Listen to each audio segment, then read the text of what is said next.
चलो जहाजपुर। माँ शारदे के पुत्र ये शासन के गौरव स्तंभ हैं। माँ शारदे के पुत्र ये शासन के गौरव स्तंभ हैं। सत्य ज्ञान की ज्योति जलाते भोर का आरंभ है। सद्ज्ञान की ज्योति जलाते भोर का आरंभ है। वंदन सभी विद्वान जन को नित करें श्रावक सुधी। वंदन सभी विद्वान जन को नित करें श्रावक सुधी। परिषद ये अपना लक्ष्य ले बढ़ते रहे हरदम यूं ही। परिषद ये अपना लक्ष्य ले बढ़ते रहे हरदम यूं ही। और कुछ पंक्तियां आप वंदना की आप सबके समक्ष समर्पित हैं। यही विनती लेकर आया हूँ भगवान तुम्हारे चरणों में। यही विनती लेकर आया हूँ भगवान तुम्हारे चरणों में।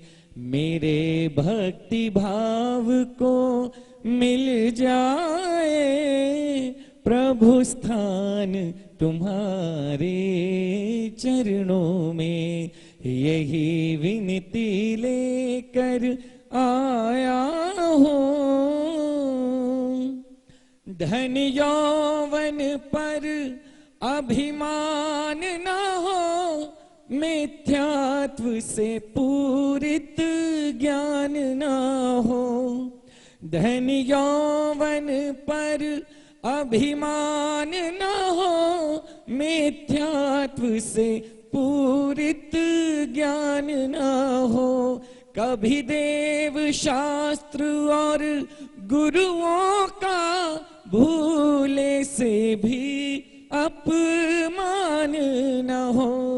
मैं बन के रहूं एक धर्मवान, मैं बन के रहूं एक धर्मवान संतान तुम्हारे चरणों में। यही विनती लेकर आया हूँ भगवान तुम्हारे चरणों में।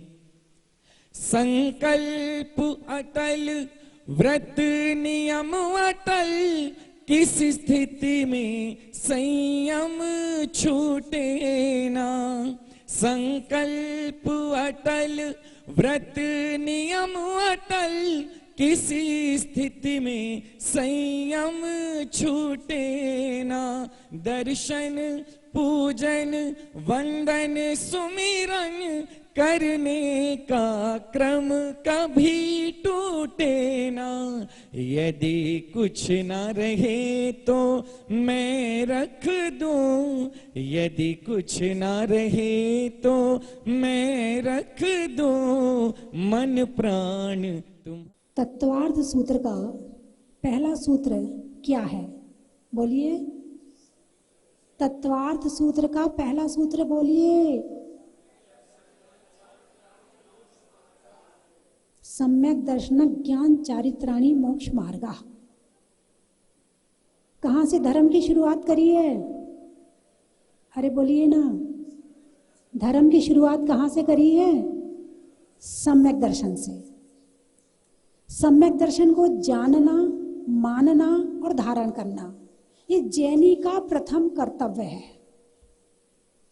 अब प्रथमानियों के अनुसार यदि सम्यक दर्शन देखें तो अगला सूत्र आ जाता है तत्वार्थ श्रद्धानम सम्यक दर्शनम। इसका अर्थ क्या है? बोलिए जोर से। 7 तत्वों का श्रद्धान करना, यही है ना? 7 तत्वों का श्रद्धान करना सम्यक दर्शन है। ठीक है, फाइनल। 7 तत्वों पर श्रद्धान करना सम्यक दर्शन है या नहीं है? हाँ या ना? बिल्कुल फाइनल कर दूं, लॉक कर दूं? 7 तत्वों पर श्रद्धान करना सम्यक दर्शन है या नहीं है? है वाले हाथ उठाओ, अच्छे से उठाओ, मैं देख रही हूं। ऊपर वालों से बात नहीं कर रही, ऊपर वाले समझ रहे हैं मेरी बात।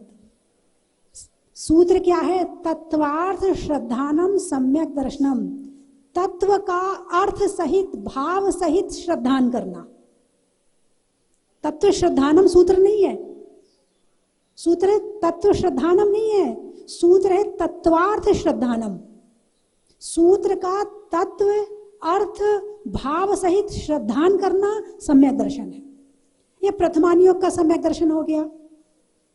अब करणानी योग का सम्यक दर्शन देखें तो कैसे होता है? करणानी योग के सम्यक दर्शन में क्या होता है? 4 अनंतानुबंधी की कषाय, मिथ्यात्व, सम्यक मिथ्यात्व और सम्यक प्रकृति, इन 7 प्रकृतियों का उपशम, क्षय उपशम होना सम्यक दर्शन है। हाँ या ना? ऐसा लग रहा है आप लोग सो गए या थक गए या आपको भूख लग रही है। तो सम्यक दर्शन का विषय तो एक ऐसा विषय है कि इसका नाम सुनते ही रोम रोम खिल जाना चाहिए। सम्यक दर्शन भाव में आते ही मन प्रसन्न हो जाना चाहिए और सम्यक दर्शन की बात सुनते ही कान खड़े हो जाना चाहिए। यदि सम्यक दर्शन की बात सुनते ही आपके अंदर ऐसी भावना आती है तो समझना कि हम सम्यक दर्शन के निकट हैं। हुआ या नहीं हुआ ये हमें नहीं पता है, लेकिन निकट जरूर है। तो जो करणानियों का सम्यक दर्शन है वो 7 प्रकृतियों का उपशम, क्षय उपशम होना, ये करणानियों का सम्यक दर्शन है। ये हमारे ज्ञान का विषय नहीं है, इसको हम पता नहीं लगा सकते कि हमारा इन प्रकृतियों का उपशम, क्षय उपशम हुआ है या नहीं है। तीसरा है चरणानियोग। चरणानियोग का सम्यक दर्शन क्या, इसकी परिभाषा बनाएंगे। 8 अंगों पर, 8 अंगों का पालन और 25 दोषों से रहित, 7 व्यसन से रहित जो क्रिया है वो सम्यक दर्शन है। पहला अंग कौन सा है? निशंकित। कौन सा है? निशंकित। इसका अर्थ क्या है? शंका नहीं करना। लेकिन क्या इतनी जल्दी हमारे अंदर आ गया? कितने बार कितने प्रश्न ऐसे खड़े हो जाते हैं, पता नहीं ऐसा है कि नहीं है, पता नहीं ऐसा है कि नहीं है, अभी दृढ़ श्रद्धान है कि नहीं है। किसी ने कहा नहीं वहां बहुत चमत्कार है, वहां चलिए, वहां आपका काम मिनट में हो जाएगा। बताइए आप जाएंगे कि नहीं जाएंगे? कौन कौन जाएगा? हाथ उठाओ। कौन कौन नहीं जाएगा? अब नहीं वाले में तो हाथ उठा लो, तब तो समझ लो कि सम्यक दर्शन के निकट हैं। उठाइए हाथ कि कौन कौन नहीं जाएगा।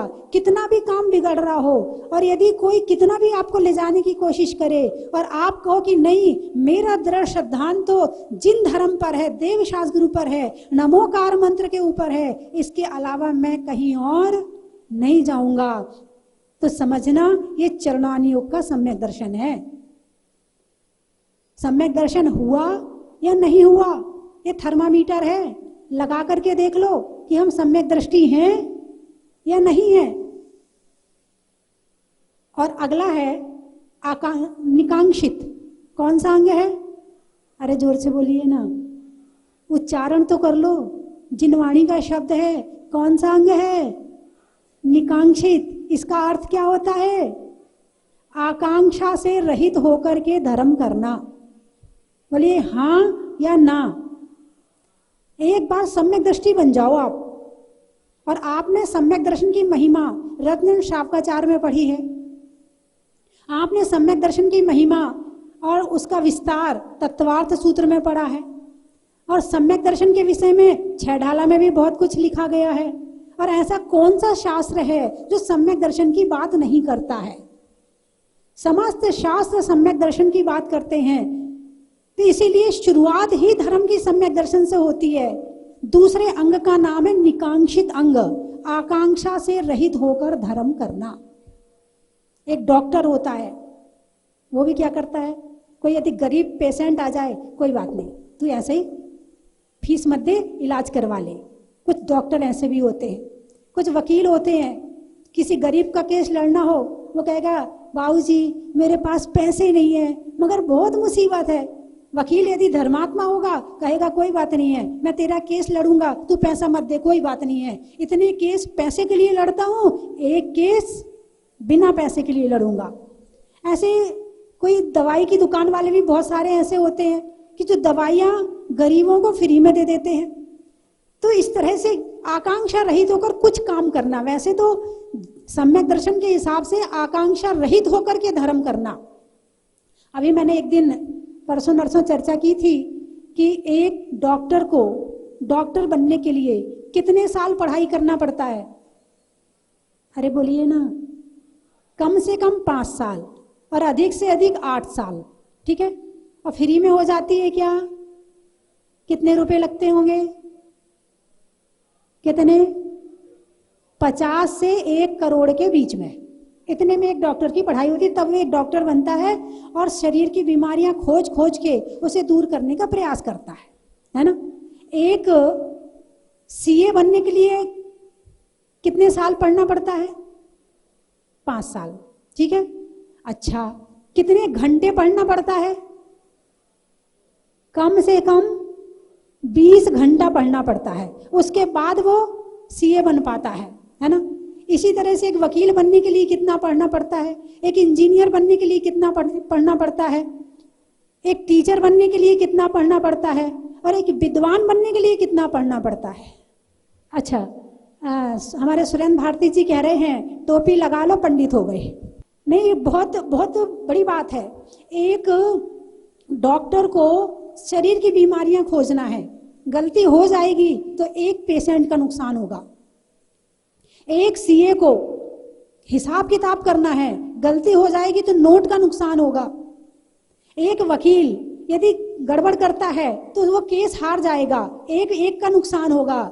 लेकिन यदि एक विद्वान यदि किसी दूसरे को सही बात ना बताए, क्योंकि उसको खुद नहीं पता है और दूसरे को सही बात नहीं बता पा रहा है, तो कितने लोगों का नुकसान होगा। एक विद्वान यदि पूर्ण रूप से विद्वान नहीं बनता है तो पूरी समाज का नुकसान होगा, क्योंकि आप समाज का नेतृत्व कर रहे हैं। आपके अंदर नेतृत्व करने की क्षमता पैदा करनी है, नहीं है तो करो, और है तो उसे आगे बढ़ो। और ऐसे ही मैंने अभी एक दिन और कहा था कि आकांक्षा रहित होकर के धर्म करना कौन कह रहा है? सम्यक दर्शन कह रहा है। चलिए, आपका जीवन इसी से चलता है, कोई बात नहीं है, लेकिन सप्ताह में, महीने में, दिन में, 4 दिन में एक काम ऐसा करो जो बिना आकांक्षा के हो, जिसमें कोई अपेक्षा ना हो, जिसमें कुछ लेना ना हो, केवल देना देना हो। क्या? लेना ना हो, केवल देना हो। और मैंने उसका आइडिया भी दिया था कि आप जिस शहर में रहते हैं आप वहां पर पाठशाला चलाएं। इसी सम्यक दर्शन में एक प्रभावना अंग होता है। कौन सा अंग? यदि प्रभावना अंग है कि मैं जो जानता हूं, मेरे अंदर जो धर्म आया है, मैं किस तरह से दूसरों के अंदर ये डाल दूं, किस तरह हर हृदय में ज्ञान का दीपक जला दूं, किस तरह सामने वाले को सम्यक दृष्टि बना दूं। यदि आपके अंदर ऐसी भावना है तो प्रभावना अंग है, और प्रभावना अंग है तो सम्यक दर्शन है। प्रभावना की भावना होना अत्यंत जरूरी है। और आप तो विद्वान हैं, आपके तो रोम रोम से प्रभावना की भावना निकलनी चाहिए। और महीने में, 15 दिन में एक काम बिना अपेक्षा रहित, मतलब अपेक्षा रहित होकर करना है। और पाठशाला के माध्यम से आप ये काम बहुत अच्छी तरह से कर सकते हैं। यदि आप पाठशाला पढ़ाते हैं तो इससे आपका स्वाध्याय भी हो जाता है, प्रभावना भी हो जाती है और ज्ञान भी हो जाता है। और यदि बाई चांस वहां बच्चे ना हो, परीक्षा चल रही हो बच्चों की, तो आप मंदिर में स्वाध्याय कीजिए। अभी श्रेयांश पंडित जी बता रहे थे, बोले मुझे कितने साल हो गए स्वाध्याय करते हुए? 40 साल मंदिर में स्वाध्याय करते हुए। हाँ, 40-45 साल हो गए, मंदिर में रोज स्वाध्याय करते हैं, और जो आपने पढ़ा है उसका अभ्यास भी हो जाता है, उसका रिवीजन भी हो जाता है, और आपकी वाणी से जब धर्म की बातें निकलती हैं तो सरस्वती आपकी जिह्वा में आ जाती है। तो इस तरह से जो निकांक्षित अंग है, उस अंग को भी आप किसी ना किसी अंश में जरूर धारण करें, तभी हम सम्यक दर्शन के निकट पहुंच पाएंगे। फिर अगले अंग का नाम क्या है? निर्विचिकित्सा, ग्लानि रहित होकर। कैसे? कितनी बड़ी बात कही है। यदि अंदर में ग्लानि होगी तो आप सेवा नहीं कर सकते हैं। सेवा करने के लिए ग्लानि को जीतना बहुत जरूरी है। और इसी तरह से वैसे तो आप सम्यक दर्शन के सभी अंगों को अच्छी तरह से आप पढ़ चुके होंगे, जानते होंगे, लेकिन बात केवल प्रभावना की करनी है कि आपके माध्यम से किस तरह से प्रभावना हो। इसके लिए आपको चहुमुखी ज्ञान की आवश्यकता है। यदि एक साधु के पास में ज्ञान कम है वो फिर भी पार हो जाएगा, लेकिन विद्वान कहलाएं और ज्ञान कम हो तो फिर काम कैसे चलेगा? अब आप कहोगे शिविर तो अभी 6 दिन के लिए लगता है, 7 दिन के लिए लगता है, और तो हमें कुछ आता नहीं है, तो हम कहाँ से सीखें? तो मेरे मन में एक और विचार आया है, कहो तो बता दूं। हैं हमारे अनिल भैया जी हम न्याय के और सिद्धांत के ज्ञाता हैं, हमारे विनोद भैया जी चहुमुखी ज्ञान के धनी, अध्यात्म न्याय सिद्धांत सब जानते हैं, और हमारे भैया जी का क्या नाम, राकेश भैया जी, इनके पास तो क्वालिटी है पूरी अच्छी ज्ञान की। तो आप सभी एक एक जूम पर क्लास लें और उसका समय ऐसा रखें कि सभी विद्वान उससे जुड़ सकें। सप्ताह में 2 दिन करें, सप्ताह में 3 दिन करें, महीने में 8 दिन करें, और उसके माध्यम से आप 3 दिन आपने जो पढ़ाया है आप उन्हें होमवर्क दें, फिर अगले 4 दिन के बाद में फिर 3 दिन क्लास लें और उस होमवर्क को वापस देखें। फिर आप देखिए, यदि इस समय पर ये सारी मोबाइल टेक्नोलॉजी आई है तो इसका उपयोग ऐसे कीजिए ना। दिन भर मोबाइल व्हाट्सएप ये वो चलाने से इसका उपयोग नहीं हो रहा है, इसका उपयोग होगा कि इसके माध्यम से स्वाध्याय किया जाए। तो आपको मेरी बात अच्छी लगी कि नहीं लगी? किस किस को अच्छी लगी? नहीं, ताली बजा के उड़ाना नहीं है, हाथ उठाकर बताओ कि जूम से कौन कौन जुड़ेगा और कौन कौन स्वाध्याय करेगा। अच्छे से हाथ उठाओ। क्या बात है, आप तो पढ़े लिखे हो, आप तो यही है ज्ञानी की पहचान कि जब तक केवल ज्ञान ना हो जाए, ज्ञान की प्यास को शांत मत होने देना। यही ज्ञानी की पहचान है। हमारे पंडित जी हाथ उठा रहे, जय कुमार जी, सुरेंद्र भारती जी, हम भी करेंगे जूम पर, तो आप क्लास लेने में कर लेना, है ना। तो हमारे जितने भैया जी हैं, शीलचंद पंडित जी बैठे हैं, शीलचंद जी नाम है ना, अभी अपन बैठ के चर्चा करके दोपहर में या कल बता देंगे कि कैसे क्लास लेनी है, कब लेनी है, किस टाइम लेनी है, कौन से जने कौन सी क्लास लेंगे। तो इस तरह से सबको ज्ञान भी मिल जाएगा और आपका ज्ञान की वृद्धि भी हो जाएगी। और मैं तो ये मानती हूँ कि जो हमारे विद्वान हैं वो हमारे जैन धर्म के सैनिक हैं। क्या हैं? सैनिक हैं। सैनिक का क्या काम होता है? देश की रक्षा करना। और विद्वान का क्या काम होता है? जैन धर्म की रक्षा करना। और जब तक उसके पास में आपका क्या हथियार है? आपका हथियार है ज्ञान। अभी हमारे जय कुमार पंडित जी कह रहे थे, बोले 80 की शिक्षा भगवान आदिनाथ ने दी है, हमने मसी तो पकड़ ली मगर 80 छोड़ दी। इसमें तो हम तो ये कहेंगे, यदि आप चाहो तो यहाँ पर 80 की शिक्षा में कभी प्रशिक्षण शिविर लगा दो, क्योंकि रक्षा करने के लिए चहुमुखी ज्ञान, चहुमुखी साधना और चहुमुखी कार्य आने चाहिए। यदि ये सारे काम आपको आते हैं तो आप कहीं भी चले जाओ, आप खाली हाथ वापस नहीं आओगे, आप सारे काम करके लाओगे। और यदि ज्ञान नहीं है तो जहां जाओगे आधे होकर वापस आओगे। तो इसीलिए क्वालिटी, क्वांटिटी भी चाहिए लेकिन क्वालिटी भी चाहिए। और क्वालिटी किससे आती है? क्वालिटी आती है ज्ञान से। ज्ञान हमारे अंदर क्वालिटी पैदा करता है। एक पंडित जी जहाजपुर के पास में रतनलाल जी काला, और उनको सिद्धांत का बहुत गहरा ज्ञान था। अब जब मेरे पास आए, बोले माता जी आप स्वाध्याय करो। मैंने कहा स्वाध्याय तो करती हूँ। बोले नहीं नहीं, लब्धि सार, छपड़ा सार और बड़े ग्रंथों का करो। तो मैंने कहा कर लूंगी। तो वो 7 किलोमीटर दूर से 85 साल की उम्र में जून के महीने की दोपहर में रोज आते थे। उम्र कितनी थी? 85 साल। और कितने दूर रहते थे? 7 किलोमीटर दूर। कभी उनका पोता लेके आता था, कभी उनका बेटा लेके आता था, 2 घंटे वहां बैठता था और वापस लेके जाता था। फिर मैंने सोचा कि भाई अब रोज आते जाते हैं तो इनको कम से कम आने जाने का तो दिलवा दूं। मना कर दिया। बोले मेरे आने का कारण आप नहीं हो, मेरे आने का कारण मैं हूं कि आपके कारण से मेरा स्वाध्याय हो जाता है। और स्वाध्याय क्या है? पाप से बचने का काम। स्वाध्याय क्या है? कषाय से बचने का काम। स्वाध्याय क्या है? राग द्वेष से बचने का काम। स्वाध्याय क्या है? क्या? ज्ञानाभ्यास करें मन माही, ताके मोह महातम नहीं। कलेश से बचना हो, लड़ाई से बचना हो, चिंता से मुक्त होना हो, दुख से दूर होना हो और अपनी आत्मा के प्रति अच्छे भाव पैदा करने हो, तो उसके लिए स्वाध्याय अत्यंत जरूरी है। जैसे शरीर के लिए भोजन जरूरी है, ऐसे इस आत्मा के लिए स्वाध्याय जरूरी है। यदि भोजन नहीं करोगे तो शरीर बीमार हो जाएगा, और तुम स्वाध्याय नहीं करोगे तो तुम्हारा दिमाग बीमार हो जाएगा। बीमारी कौन सी होगी? चिंता की, राग द्वेष की, कलेश की, लड़ाई की, चुगली की, झगड़े की, ये सारी बीमारियां लग जाएंगी। और जितना स्वाध्याय करते रहोगे उतना मन शुद्ध रहेगा। एक ही उपाय है, ज्यादा उपवास नहीं कर सकते, ज्यादा भक्ति नहीं कर सकते, ज्यादा ध्यान नहीं कर सकते, ज्यादा सेवा नहीं कर सकते हो, तो एक चीज बची है आपके लिए, वो है स्वाध्याय।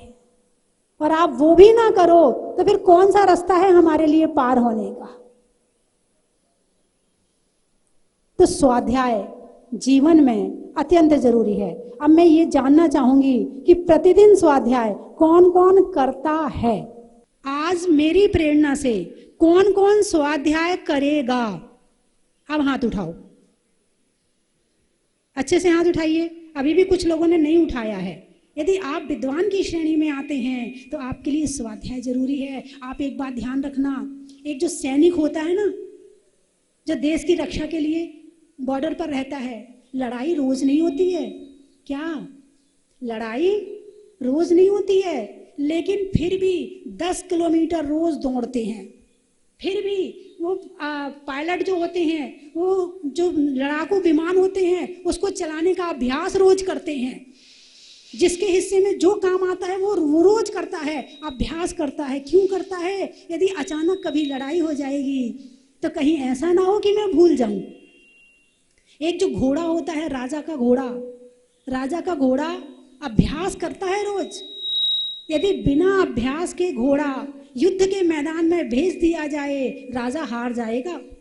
इसी तरह से ज्ञान का अभ्यास करते रहोगे तो मन भी शुद्ध रहेगा, वचन भी शुद्ध रहेगा, काया भी शुद्ध रहेगी, और आगे सही दिशा निर्देशन खुद के द्वारा खुद को मिलता रहेगा।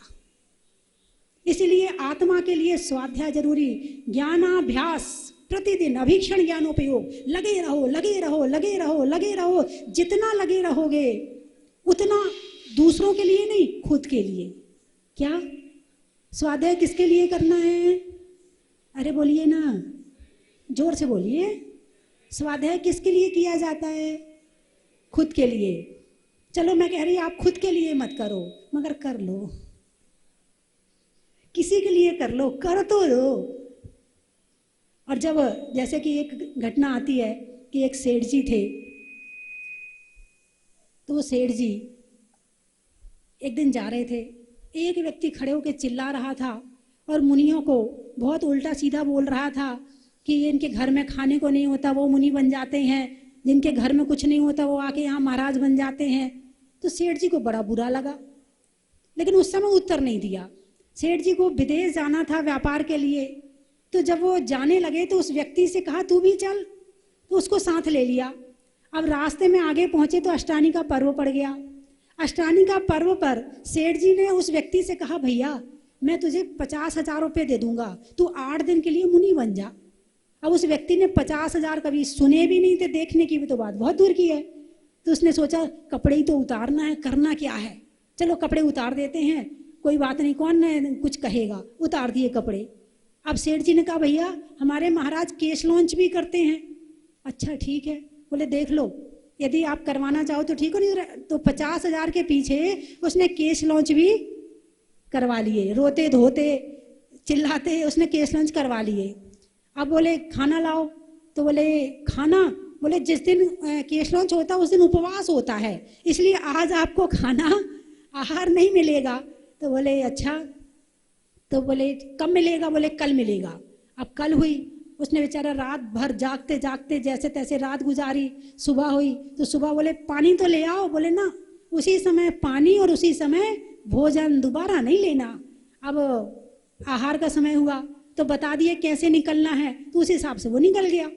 अब आहार हुआ, अब उसने माल टाल देखे, तो कभी पहले तो इतने माल टाल खाए नहीं थे, गरीब आदमी था, तो उसने देखा चलो आज तो अच्छे से खा लो। अब उसने खा लिया, पानी तो पिया ही नहीं। अब उसने रात घर आया लौट के, अब बोले सेठ जी प्यास लग रही, बोले पानी तो कल ही मिलेगा, आज तो मिलने वाला है ही नहीं है। अब सेठ जी ने बोले हमारे गुरुदेव जो होते हैं वो स्वाध्याय भी करते हैं। अब बोले ये स्वाध्याय क्या होता है, तो बोले मैं सुनाऊंगा आप सुनना। अब सेठ जी ने जो है उन्हें तीनों लोगों का वर्णन, आत्मा का वर्णन, परमात्मा का वर्णन, सम्यक दर्शन का वर्णन धीरे धीरे धीरे करके 8 दिन में खूब स्वाध्याय सुनाया। अब 8 दिन में वो व्यक्ति का हृदय परिवर्तन हो गया। अब 8 दिन हो गए, 10वां दिन आया, 9वां दिन आया, सेठ जी कपड़े लेके आए और एक हाथ में नोट लेके आए। बोले ये तुम्हारे कपड़े और ये तुम्हारे 50,000 नोट। बोले सेठ जी जिस समय मैंने कपड़े उतारे थे उस समय मुझे ज्ञान नहीं था कि क्या होता है ज्ञान, क्या होता है त्याग और क्या होता है संयम, लेकिन 8 दिन में आपने मुझे सच्चा मुनि बना दिया। अब मुझे ना कपड़ों की जरूरत है और ना मुझे पैसे की जरूरत है। कौन? एक अज्ञानी व्यक्ति जो कुछ नहीं जानता था। किसके माध्यम से? अरे बोलिए ना, किसके माध्यम से सच्चा मुनि बना? स्वाध्याय के माध्यम से। यदि वास्तव में जीवन में सुख, शांति, समृद्धि जो कुछ चाहिए वो ज्ञान से मिलेगी, और ज्ञान से जब भाव शुद्ध होंगे तो सम्यक दर्शन होगा, और सम्यक दृष्टि को कभी किसी चीज की कमी नहीं होती है। इसलिए ज्यादा से ज्यादा जोर सम्यक दर्शन पर दिया जाए। और दूसरी बात है कि संगठन एक शक्ति है।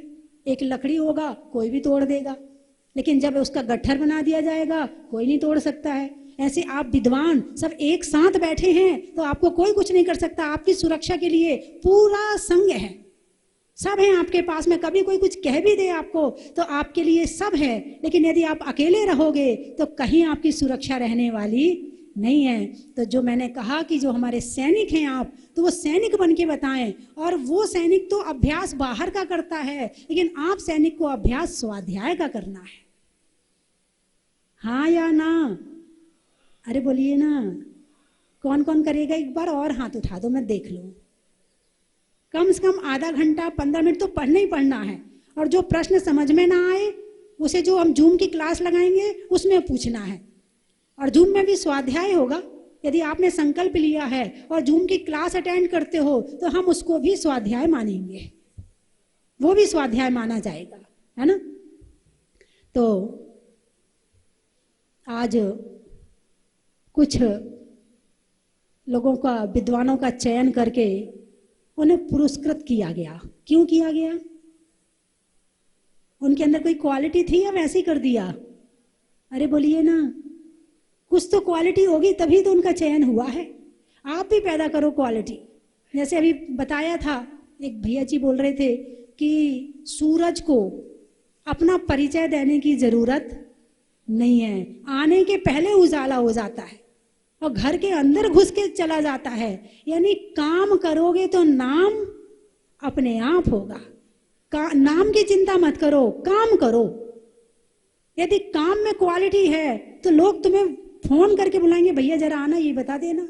तो अपना जीवन ऐसा बनाओ कि लोग तुम्हें याद करें, तुम इन लोगों को याद करते अच्छी बात है, लेकिन तुम्हें लोग याद करें किस वजह से करें, कुछ तो क्वालिटी होना चाहिए आपके अंदर। तो बंधुओं, आज इतने विद्वान तो मैंने पिछले साल नहीं देखे थे। इस बार जय कुमार जी भी, अच्छा 6 बजे फोन किया, आप 6 बजे आ गए, 8 बजे आ गए, 2 घंटे में आप आ गए वहां से, 1 घंटा पहले आ गए। अच्छा, ये तो बड़ा चमत्कार है भाई, फिर तो सोनागिरी में चमत्कार होने लगा अब तो। नहीं, आप सब एक फूल में एक माला में बंधे रहो, ताकि आपकी क्वालिटी और हमारे जो छोटे विद्वान हैं, जो नए विद्वान हैं, उनको मिलती रहे। तो उसके माध्यम से एक प्रचार प्रसार और एक आने वाले समय में बीजारोपण, अपनी आपके अंदर जो है वो दे करके जाना है। लेकर के तो आप जाओगे ही जाओगे, लेकिन दे करके भी जाना है। सरस्वती भंडार की बड़ी और पूरा बात, ज्यों ज्यों खर्चे त्यों बड़े, बिन खर्चे घट जात, है ना। तो आप देखो हमारे जो मुनि श्री पुण्य सागर जी महाराज हैं, तो सत्संग प्रतिदिन स्वाध्याय पूरे संघ के साथ करते हैं। मैं तो एक बात कहती है, यदि साधु स्वाध्याय करता रहे तो उसका मन भी शुद्ध रहता है। जो स्वाध्याय से रह गया उसका मन कहीं ना कहीं भटक ही जाएगा। इसलिए चाहे श्रावक हो, चाहे विद्वान हो, चाहे साधु हो, श्रावक सबके लिए चाहे कुछ भी हो, स्वाध्याय तो करना ही करना है। श्रावक के सटावश्यक में भी स्वाध्याय है कि नहीं है? कितने बार स्वाध्याय करना चाहिए श्रावक को? कम से कम 1 बार तो करो, 3 बार नहीं तो, है ना। तो आज आप संकल्प लो कि स्वाध्याय करेंगे। और हमारे सौभाग्य सागर जी महाराज आज हमारे बीच में एक संयोग के रूप में उपस्थित हुए हैं। और अभी आपका चातुर्मास दिल्ली में है, आप दिल्ली जा रहे, बिहार करते करते सोनागिर आए। बड़ा अच्छा लगा कि आज सभी साधु संघों के सानिध्य में विद्वानों को सबका आशीर्वाद मिलेगा। शास्त्री परिषद, सारे शासा का योग मिल रहा है यहाँ पर।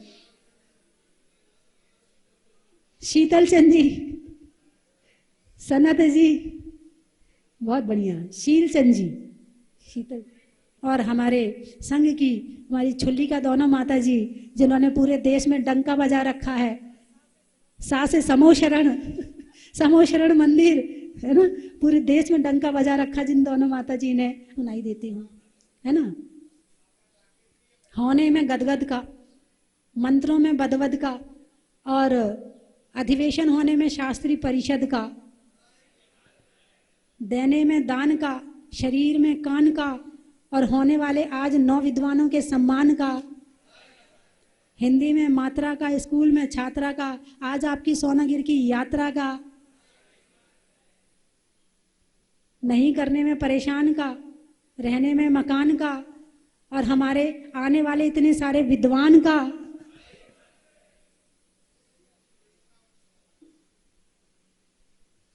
जातियों में, शैली में नागर का, पानी में गागर का, और आज उपस्थित होने में, सानिध्य देने में, आशीर्वाद देने में आज मुनि श्री पुण्य सागर जी और आचार्य श्री सौभाग्य सागर का।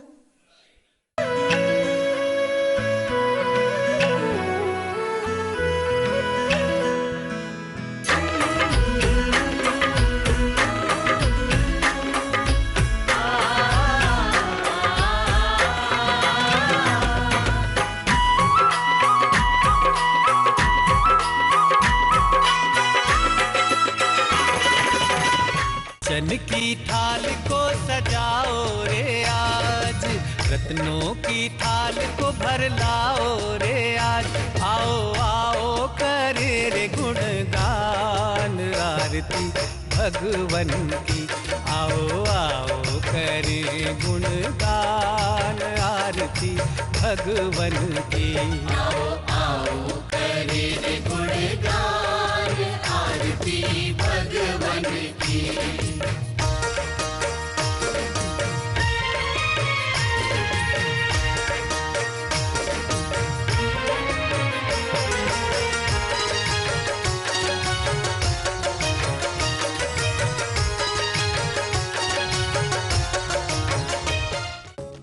परम विदुषी लेखिका गणिनी आरिका रत्न श्री 105 स्वस्ति भूषण माता जी, जिन्होंने मात्र 20 वर्ष में 100 से भी अधिक किताबें लिखकर जैन समाज को अनूठा योगदान दिया है, बड़े बड़े विधान जैसे कल्पद्रुम महामंडल विधान, सिद्ध चक्र महामंडल विधान, इंद्रध्वज महामंडल विधान एवं विशेष जिनपद, पूजांजलि आदि महत्वपूर्ण साहित्य बहुत ही सरस, सरल व सुबोध शैली में लिखे हैं, जिसमें गद्य एवं पद्य साहित्य भी समाहित है। इन महान साहित्यों को पढ़कर आप भी अपने ज्ञान का विकास कर सकते हैं। साहित्य प्राप्त करने हेतु आज ही संपर्क करें। संपर्क सूत्र 7906062500 9868345768।